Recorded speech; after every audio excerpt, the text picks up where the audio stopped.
Hi, Gabby. I'm just outside now, but there's a bit of background noise, but I hope you can still hear me. So I'm just going to talk about the recursive ones quickly, and then I'm going to send you another video. Okay, but I'll do this first. So we're going to talk about recursive formulae. So first, I just want to make sure that you understand the idea of recursion. Okay, like the word occur, recur means to happen again. So I'm going to give you the basic idea of recursion. It's as opposed to having a rule where you explicitly say like exactly what's going to happen each step. You use previous steps. So I'll show you a really beautiful example of recursion.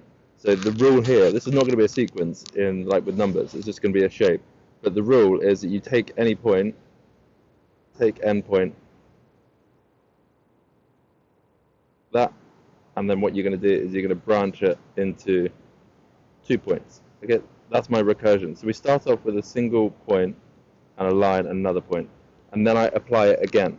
So branch into 2, and then I apply the rule again. You see that one went into 2 and that one went into 2, and then I apply the rule again. Okay, this is the idea of recursion, is you use the previous thing to generate the next level, and you get a really beautiful shape, and this is how many things in nature are formed. Okay, that's the basic idea of recursion. You're using whatever you had before to generate the next level. All right, so recursion turns up all the time in science and mathematics and nature in general. All right, so let's talk about what a recursive formula might be. Well, let's go for the absolute simplest one. So you have to start somewhere. So just like I started here with just a single line, I'm going to start with 2 terms in a sequence, 1 and 1. I'm going to call this one A0, and this one's going to be called A1. Now, I have to give you the recursive rule.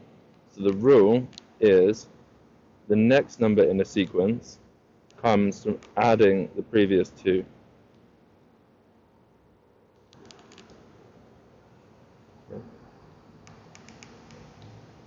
So we're going to apply the rule. What this means is you're going to add 1 and 1, and you get 2.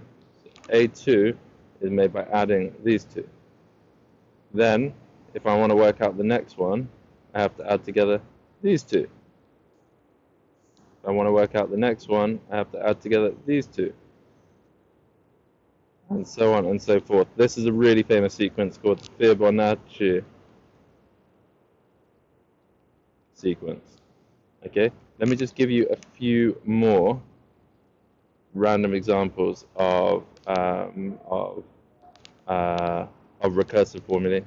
I'm going to start again with 1 and 1. I'm going to come up with another formula. So this time the formula will be an plus 2 equals an plus 1 times an plus 1. So what it means is you're going to multiply the previous 2 terms and then add 1. So what's 1 times 1? 1, add 1 is 2. Now I'm going to multiply these 2, then add 1. So 2 times 1 is 2, add 1 is 3. Now I do 2 times 3, 6, add 1 is 7. 3 times 7, 21, add 1 is 22. 7 times 22, 154, add 1 is 155, and then at this point it just explodes. Okay, it's going to be super big. That's another example. All right. Let me give you another recursive formula. So maybe this formula is going to be the next sequence comes from adding the previous number and then just adding n. So we'll say A0 equals 1. So we get the previous term, an, and we're going to add n to it. Okay, but n in that case is 0, so this will also be 1. Now we're going to do A2. So A2, well, that means it's going to be A2 is going to be A1 plus 1. So that's 2. Now A3 is going to be A2 plus 2. Give me 4.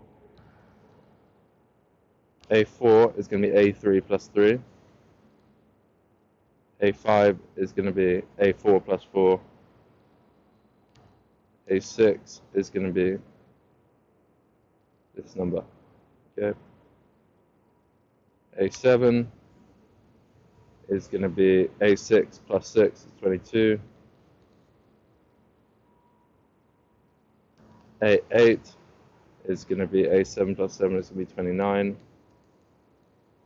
A9 is going to be A8 plus 8 is going to be 37. That's another example of a recursive formula.